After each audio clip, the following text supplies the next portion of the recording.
गाबोन 14 सेप्तेम्बर खायजामाथिनि थुलुंगा फोथाराव एनडिएफबिनि मुंख्लं सानखौ गाजा गोमजा खुंफुंनो साखाफारा। बर' हारिखौ गेरेमसा हारि आलादा रायजो बड'लेण्ड एबा उदाङै थांनानै थानो थाखाय हारिनि मुङै जिउ बाउसोमनाय गासै मुंख्लंफोरखौ गोसोखांनानै सिबिनो 36थि मुंख्लं सान फालिनो साखाफारा। 36थि मुंख्लं सान फालिनो थाखाय उदालगुरि जिल्ला खाजियामाथि थुलुंगा फोथाराव एक्स एनडिएफबि आरो ओनसोलनि रायजो राजाफ्रा हेफाजाब होलायदों। आदामात रंजालि बैसागु कमिटि आफादनि जानानै आङो नोंथांनि चेनेलनिसिम आंनि अननाय आरो सिबिनायखौ बावहरग्रोनाय जाबाय। दा बेवहाय जोंहा गाबोननिफ्राय जोंहा मार्टियार्स डे, माने बेवहाय जेनेरेलि मार्टियार्स होनोब्ला जोंहा बर'नि मार्टियार्सखौ जोङो बाव फालिनाय जायो। दा बेवहाय 36थि बोसोर जाबोबाय दासिमबो फालिनाया। दा बेवहाय जोंहा फालिनायखौ देग्लाय बोसोराव नैबे खाजामाथिनि थुलुंगा फोथार एबा जोंनिनो बे बैसागु जौसाङाव बा फालिनो थाखाय थाम-थिम खालामनाय जादों। दा बेवहाय जोंबो ओनसोलनि हिसाबै आंबो सासे आफादगिरि हिसाबै बैसागु जौसांनि बैसागु आफादनि आफादगिरि हिसाबै आं बेखौनो बुंनो लुगैयोदि जोंहा मोनसे समाव जोङो बेयाव ओरैबायदि खस्थ' जायोमोन बैसागु खुंनो थाखाय, ओरैबायदि खस्थ' जायोमोन मानोना बैसागु खुंनायाव जोङो बेवहाय थालिर बिलाइजोंनो माखासे गामि आफादनिफ्राय फैनानै बेवहाय सायनासालि लुफैनानै जोङो खुंनायखौ जों नुबोनो मोन्दों आरो जोंबो बेवहाय जुरित' जाफानो मोन्दों आरो आंबो आरो बै समनिफ्रायनो जोङो खामानि मावै मावै दायो बेखिनिखौ बारबोनानै देग्लाय बोसोराव खिन्थु मा जाखो, जोंहा मानगोनां जोंनि डिपुटि चिफ मानगोनां गबिन्द बसुमतारी बिथाङा अननानै नैबे रनजित एबा टाइगार बिथांनि नामाव बैसागु पेन्डेलसो दै, जौसां नङा, बे पेन्डेल आरो जौसां बेहाय माखासे डिफारेन्स थायो। जोंहानि बे बैसागु पेन्डेलखौ अननानै मानगोनां फंबाय जोंहा राजु ब्रह्म दलापारानि मानगोनां थिखादार बिथाङा लुफुंनानै होबाय। दा जोङो बे लुफुंना होनायाव ओरैबायदि गोजोननाय मोन्दों, मानोना जोंहा बे पेन्डेल एबा बानायनायावनो बहुदखिनि फैसा थाङोमोन।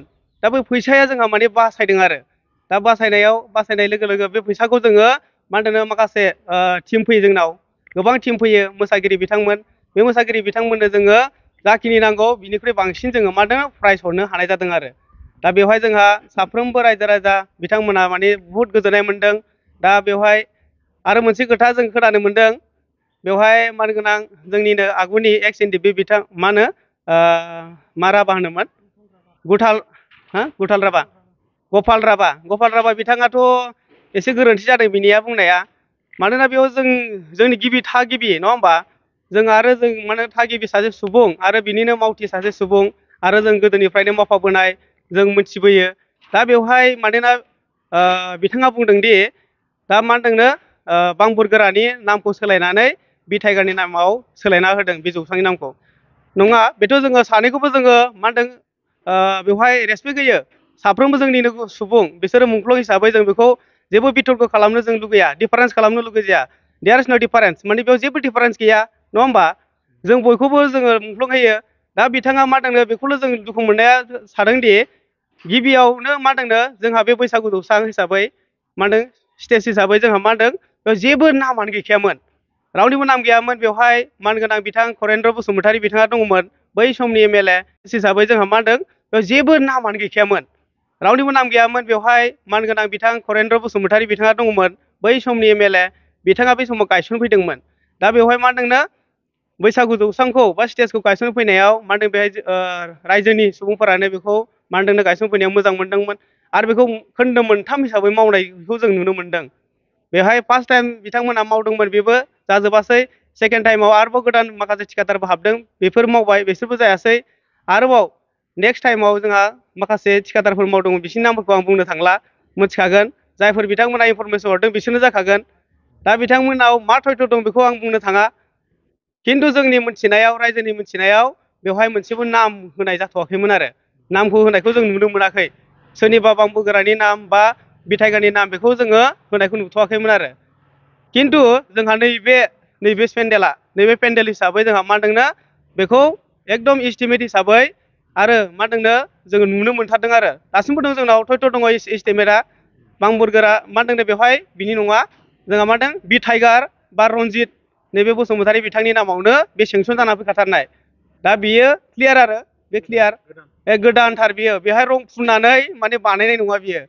गोदोनि माने सोरबाया बानायदों बेखौ रुंफुननानैनो बिखौ मा होनदों रुजुग्रा मोसाहारि आरो बे गबिन्द बसुमतारी बिथाङा मोना रुंफुनदों बे नङा आरो बे एकदम मिसा जादों खोथाया बे बाथ्राखौ लानानै मा होनदों मुंख्लंफोरखौ लानानै खिन्थु बेबायदि खालामनाया मोजां जायाखै खिन्थु जोंनि गेजेराव मा होनदों मुंख्लं न'खरफोरा बिदि खोनायोब्ला माथो दुखु मोनगोन माथो नङा होमबा खिन्थु जोंनि रायजो राजाया खिन्थु बेखौ लुबैया जोङो नङा होमबा रायजो राजाबा जों बेखौ लुबैया आं बेखिनिखौनो क्लियार खालामना होबाय बिथांमोना बेखौ बुंनाया गोरोन्थि जादों बिथांमोना बे बुंनाय बाथ्राखौ माने गोरोन्थिखौ सुद्रायना लाथों नङा होमबा बेखौ सुद्रायना लानांगौ आरो बिसोरो दै सुद्रायना लानांगोन आरो सोरबाफोर बिनो इनफरमेसन हरदोंब्ला बेयो बिराद गोरोन्थि जादों मुंख्लंफोर न'खरखौ मा होनदों बिसोरो निन्दा खालामनाय जादों माने बिथरखौ खालामनाय जादों डिफारेन्स खालामनाय जादों जोंथ' बिदि डिफारेन्स रावखौबो खालामा आं बेखौ आफाद बैसागु आफादनि जानानै आं बेखौ क्लियारिफिकेसन होनाय जाबाय गोजोन्थों बे साइनासालिनि मुङा बि टाइगार नाथाय बाम्बुर गोरानसो जानांगौ होननानै मोनसे एलिगेसन मा बुंदों नोंथांमोननिसिम गिबियावनो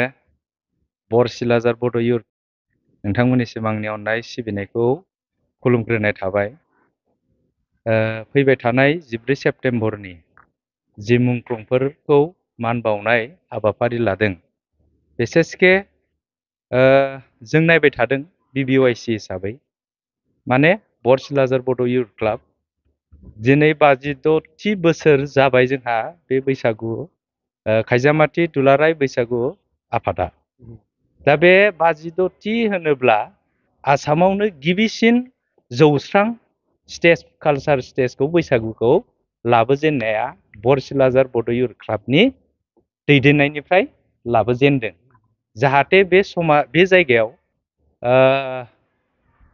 गामि गामि मोसानाय रंजानाया खम जानानै मोनसे डेभेलपा मोजाङै फैथों होननानै जोंनि सिन्था धारना आगुनि जिनोखि बरसिलाजार बड' इउथ क्लाब बा एरियाखौ सामलायगिरि बोसोनगिरि बिथांमोना बेखौ खुंना लांबाय दा फैयै फैयै जोंनो मोनसे कालचार स्टेज नांगौ जाहैबाय आगुआव बिथाङा जोंहा दानि बैसागु थिलिनि जिनोखि खुंग्रा आफादनि नेहाथारि बिथाङा बुंलांबाय आफादगिरि बिथाङा बुंलांबाय जे बेवहाय मोननै खोन्दोआव मावनाय जादों मोनसेया जौस्रां आरो मोनसेया मा होनो पेन्डेल दा बेवहाय जौस्रां होनोब्ला जों उन्दैनिफ्राय नुनाय जों बेनि थागिबि दा बे थागिबियाव जिनोखि स्टेज बेखौ बानायदों खोब गोबावनि उनाव बिथां करेन्द्र 2021आव MLA जाखांनायनि उनाव बिथाङा जोंनो फिसा मोनसे थिलेबलेब लुना होदोंमोन बिनि उनावहाय जिनोखि जोंनि दा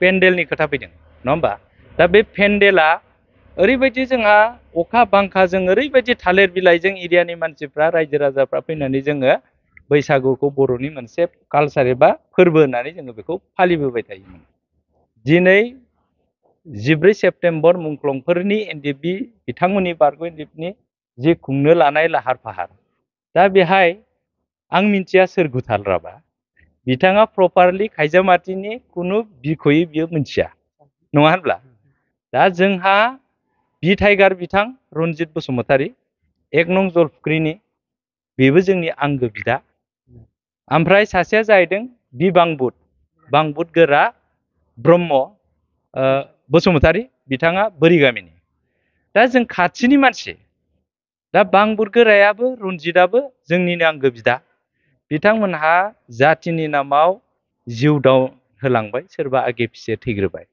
दा बेवहाय जोंहा बि बांबुद गोरानि थाखाय जोंनो नांगौ खायजामाथियाव मोनसे ट्रास्ट जानांगौ जों बेखौसो लुगैयो किन्तु बि टाइगारनि मुङाव डिपुटि चिफआ अननानै जोंनो बेयाव स्टेज मोनसे 15 फाइनान्सआव मुङाव डिपुटि चिफआ अननानै जोंनो बेयाव स्टेज मोनसे 15 फाइनान्सआव मोजां मोनसे जोंनो पेन्डेल हरदों दा बे पेन्डेलाव खुनु रं लागायनाय नङा नोंथांमोना मिडिया नोंथांमोना सोंनो हागोन आरो मैया आं नुदों बिथां गुथालखौ बिथाङा बुंदों बिलिफांनि खोथा बिलिफाङा जादों 1 नं जलफुख्रिनि बेबो जोंनि बिदा बिथाङा बारग' NDB आरो सासेया जाहैदों रंगादा बे जाहैदों 1 नं गलमारानि बिसोरबो डिफारेन्स गैया जोंनि मानसि दा बिथांमोनहा मा मावदों आरो बिथांमोनहा मावमारदोंना मावमाराखै निस्सय